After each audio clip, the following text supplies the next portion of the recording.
नमस्कार साथियों, sunshine GS classes में आप लोगों का स्वागत है। मैं जितेंद्र कुमार। आज इस वीडियो सीरीज में आप लोगों के लिए आधुनिक भारत के इतिहास से संबंधित सामाजिक, धार्मिक एवं सांस्कृतिक सुधार आंदोलन जो महेश कुमार बर्नवाल जी की एनसीईआरटी पुस्तक से संकलित किया गया है। साथियों, यह पुस्तक 1 लाइन फॉर्मेट में है और आप इसे अध्ययन करके अपना सामान्य ज्ञान काफ़ी अधिक मजबूत कर सकते हैं। आइए आज की इस सीरीज को प्रारंभ करते हैं। सामाजिक, धार्मिक एवं सांस्कृतिक सुधार आंदोलन। भारतीय पुनर्जागरण का जनक किसे कहा जाता है? ये राजा राम मोहन राय हैं। राजा राम मोहन राय को भारत में सुधार आंदोलनों तथा भारतीय राष्ट्रवाद का जनक भी माना जाता है। राजा राम मोहन राय किस शिक्षा पद्धति के समर्थक थे? ये थे पाश्चात्य अंग्रेजी शिक्षा पद्धति के समर्थक थे। ब्रह्म समाज किस सिद्धांत पर आधारित है? ये एकेश्वरवाद के सिद्धांत पर आधारित है। संवाद कौमुदी बांग्ला भाषा तथा मिरात उल अखबार फारसी भाषा के संपादक कौन थे? ये थे राजा राम मोहन राय। 1815 में एकेश्वरवादी मत के प्रचार हेतु राजा राम मोहन राय ने किस संस्था का गठन किया? ये किए थे 1815 ईस्वी में आत्मीय सभा का। ब्रह्म समाज के विचारों को लेकर वर्ष 1865 में केशव चंद्र सेन व देवेंद्रनाथ टैगोर के मध्य विवाद हुआ।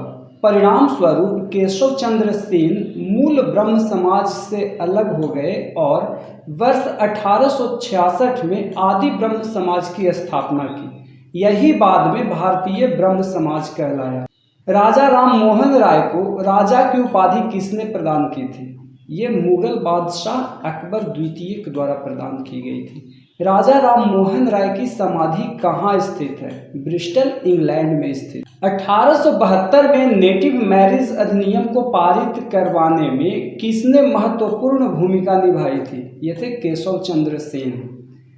वर्ष 1839 में तत्वबोधिनी सभा की स्थापना किसके द्वारा की गई थी? ये देवेंद्रनाथ टैगोर जी के द्वारा की गई थी।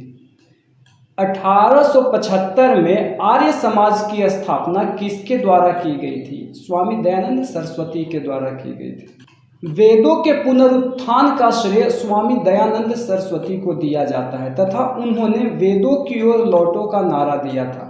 दयानंद सरस्वती द्वारा सत्यार्थ प्रकाश पुस्तक किस भाषा में लिखी गई है? ये संस्कृत भाषा में लिखी गई है।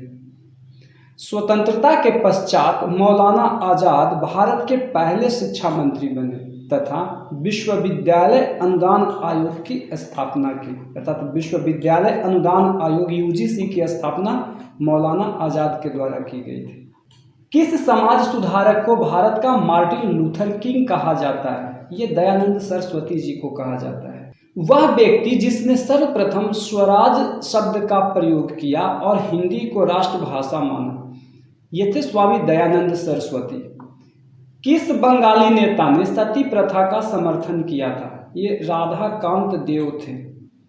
वर्ष 1867 में केशव चंद्र की प्रेरणा से महाराष्ट्र में प्रार्थना समाज की स्थापना किसके द्वारा की गई? आत्माराम पांडुरंग के द्वारा की। किस एक समाज सुधारक को महाराष्ट्र का सुकरात कहा जाता है? महादेव गोविंद रानाडे को महाराष्ट्र का सुकरात कहा जाता है। 1897 में विवेकानंद द्वारा रामकृष्ण मिशन की स्थापना किस स्थान पर की गई? कलकत्ता में की गई थी, बेलूर मठ। स्वामी विवेकानंद ने विश्व धर्म संसद शिकागो में कब भाग लिया था? 1893 ईस्वी में भाग लिए थे। इसी समय महात्मा गांधी दक्षिण अफ्रीका भी गए थे 1893 में। सिस्टर निवेदिता कौन थी? विवेकानंद की शिष्या थी, मार्गरेट नोबेल इनका नाम था। 19वीं शताब्दी के उत्तरार्ध में नव हिंदूवाद, न्यू हिंदुइज्म के सर्वश्रेष्ठ प्रतिनिधि स्वामी विवेकानंद थे। न्यूयॉर्क में थियोसॉफिकल सोसाइटी की स्थापना किस वर्ष की गई थी? थियोसॉफिकल सोसाइटी की स्थापना 1875 में की गई थी। भारत में थियोसॉफिकल सोसाइटी का मुख्यालय कहाँ स्थापित किया गया? अडयार, मद्रास में किया गया। भारत में थियोसॉफिकल सोसाइटी को किसके प्रयत्नों से सफलता मिली? ये एनी बेसेंट के प्रयत्नों से सफलता मिली। यंग बंगाल आंदोलन के प्रवर्तक कौन थे? HV डेरोजियो थे, हेनरी विवियन डेरोजियो। विधवा पुनर्विवाह को कानूनी रूप से वैध करवाने में किसकी महत्वपूर्ण भूमिका थी? ये थे ईश्वरचंद्र विद्यासागर। वर्ष 1851 में नौरोजी फरदूनजी, दादा भाई नौरोजी, SN बंगाली, RK कामा के सहयोग से रहनुमाई मजदयासन सभा गठित की गई तथा सभा के संदेश को पारसी समाज तक पहुंचाने के उद्देश्य से पत्रिका रस्ट गफ्तूर नामक पत्रिका प्रारंभ की गई। दलित जातियों के कल्याण के लिए ज्योतिबा फूले ने वर्ष 1873 में किस संस्था की स्थापना की थी? सत्य शोधक समाज की स्थापना की थी। ब्राह्मणों की सर्वोच्चता को चुनौती देने के लिए आत्मसम्मान आंदोलन किसके द्वारा चलाया गया? ये V रामास्वामी नायकर पेरियार के द्वारा चलाया गया। राधा स्वामी सत्संग के संस्थापक कौन थे? ये थे शिवदयाल साहब। इनका नाम था शिवदयाल अग्निहोत्री। गुलामगिरी पुस्तक के लेखक कौन थे? ये थे Jyotiba Phule. Servant of India society की स्थापना किसने की थी? ये गोपाल कृष्ण गोखले ने की थी। हिंदू धार्मिक सामाजिक आंदोलन संस्था आत्मीय सभा, संस्थापक थे राम मोहन राय। स्थापना 1815 में, स्थान कलकत्ता। प्रमुख उद्देश्य इसका था हिंदू धर्म की बुराइयों पर आक्रमण व एकेश्वरवाद का प्रचार प्रसार करना। ब्रह्म समाज ये भी राजा राम मोहन राय जी के द्वारा 1828 ईस्वी में कलकत्ता में स्थापित किया गया था। इसका उद्देश्य एकेश्वरवाद का प्रसार था। पहले इसका नाम ब्रह्म सभा था। धर्म सभा राधाकांत देव इसके संस्थापक थे। 1829 में इसकी स्थापना हुई थी, कलकत्ता में किया गया था। इसकी स्थापना ब्रह्म समाज के विरोध में हुई तथा इसका उद्देश्य हिंदू धर्म की रक्षा करना था। तत्वबोधिनी सभा संस्थापक थे देवेंद्र नाथ टैगोर। 1839 में इसकी स्थापना कलकत्ता में की गई। इसका उद्देश्य राजा राम मोहन राय के विचारों का प्रचार प्रसार करना था। परमहंस मंडली संस्थापक थे दादोबा पांडुरंग। 1849 ईस्वी में बंबई में इसकी स्थापना की गई थी। इसका उद्देश्य जाति प्रथा के बंधनों को समाप्त करना था।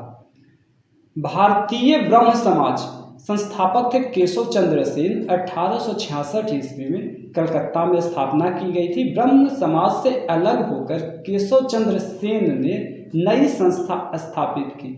इस विभाजन के बाद मूल ब्रह्म समाज को आदि ब्रह्म समाज कहा गया। प्रार्थना सभा संस्थापक थे आत्माराम पांडुरंग। 1867 ईस्वी में स्थापना बंबई में की गई थी। इसका मुख्य उद्देश्य हिंदू धर्म के विचारों तथा प्रचलित मान्यताओं में सुधार करना था। आर्य समाज संस्थापक थे दयानंद सरस्वती। 1875 ईस्वी में बंबई में की गई थी। हिंदू धर्म में सुधार तथा हिंदुओं का धर्म परिवर्तन रोकना था। Theosophical society madam HP Blavatsky व हेनरी ऑलकॉट 1875 ईस्वी में न्यूयॉर्क में स्थापित हुआ था। इस संस्था का मुख्य उद्देश्य प्राचीन हिंदू धर्म व दर्शन का प्रसार तथा विश्व बंधुत्व की भावना विकसित करना था। साधारण ब्रह्म समाज शिवनाथ अग्निहोत्री थे और आनंद मोहन बोस। 1878 ईस्वी में कलकत्ता में इसकी स्थापना की गई।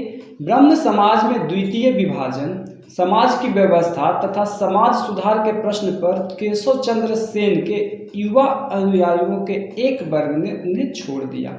इंडियन नेशनल सोशल कॉन्फ्रेंस संस्थापक थे महादेव गोविंद रानाडे। 1887 ईस्वी में बंबई में इसकी स्थापना की गई थी। भारतीय समाज में प्रचलित बुराइयों को दूर करके सोशल कॉन्फ्रेंस करना तथा महिला कल्याण करना इनका उद्देश्य था। रामकृष्ण मिशन संस्थापक थे स्वामी विवेकानंद। 1897 ईस्वी में बेलूर मठ कलकत्ता में इसकी स्थापना की गई थी। इसका उद्देश्य मानवतावादी एवं सामाजिक कार्य करना था। भारत सेवक समाज संस्थापक थे गोपाल कृष्ण गोखले। 1905 ईस्वी में बंबई में इसकी स्थापना की गई थी। मातृभूमि की सेवा के लिए भारतीयों को विभिन्न क्षेत्रों में शिक्षित करना था। पूना सेवा सदन रमाबाई रानाडे के द्वारा इसकी स्थापना 1909 ईस्वी में की गई थी। पूना में महिला कल्याण को बढ़ावा देना व उनका उत्थान करना इसका मुख्य उद्देश्य था। Social service league NM Joshi 1911 ईस्वी में बम्बई में इसकी स्थापना की गई। सामान्य नागरिकों के लिए जीवन में बेहतर कार्य करने का अवसर प्रदान करना इसका मुख्य उद्देश्य था। विमेंस इंडियन, इसकी स्थापना एक समूह के द्वारा की गई थी। 1923 ईस्वी में मद्रास में किया गया था। यह संस्था भारतीय महिलाओं के कल्याण हेतु गठित की गई थी।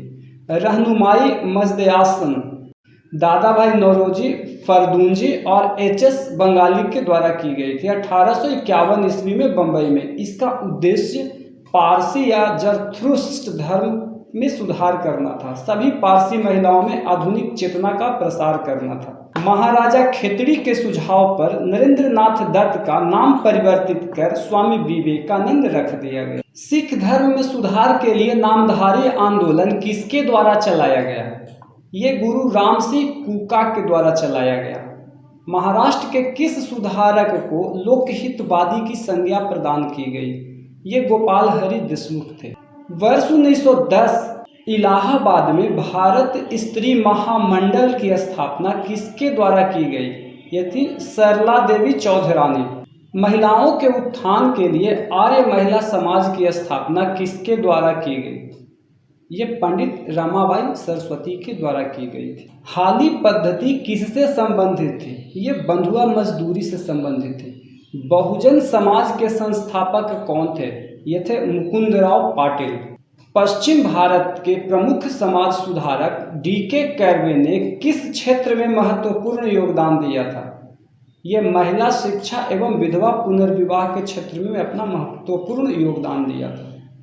भारत में मुस्लिम सुधार आंदोलन का प्रवर्तक किसे माना जाता है? ये थे सर सैयद अहमद खान। तहजीब उल अखलाक सभ्यता और नैतिकता नामक पत्रिका के संपादक कौन थे? ये थे सर सैयद अहमद खान।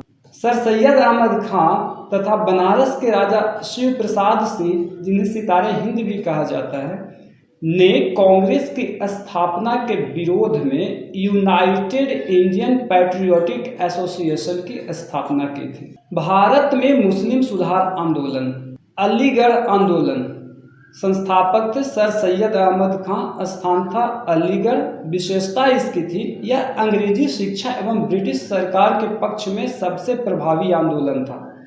वर्ष 1875 में अहमद खान ने अलीगढ़ में मुहम्मद एंग्लो ओरिएंटल स्कूल की स्थापना की थी। अहमदिया आंदोलन संस्थापक थे मिर्जा गुलाम अहमद। स्थान था पंजाब। यह उदारवादी सिद्धांत पर आधारित आंदोलन था। इसमें जहर का विरोध किया गया था। देवबंद आंदोलन मोहम्मद कासिम ननौतवी, रशीद अहमद गंगोही इसके संस्थापक थे।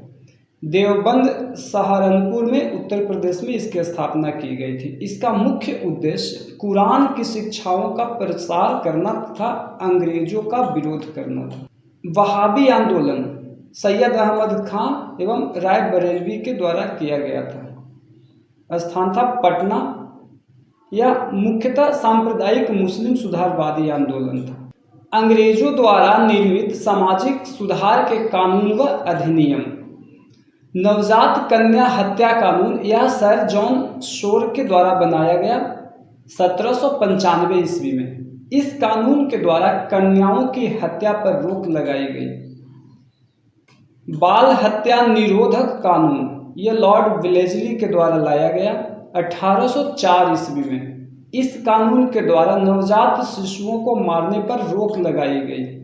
सती प्रथा निषेध कानून यह विलियम बेंटिंग के द्वारा 1829 ईस्वी में लगाया गया। इसके द्वारा सती प्रथा पर कानूनी रोक लगाकर इसे हत्या माना गया। हिंदू विधवा पुनर्विवाह अधिनियम यह लॉर्ड डलहौजी के काल में लाया गया 1856 ईस्वी में। इस अधिनियम द्वारा विधवा विवाह को कानूनी मान्यता दी गई।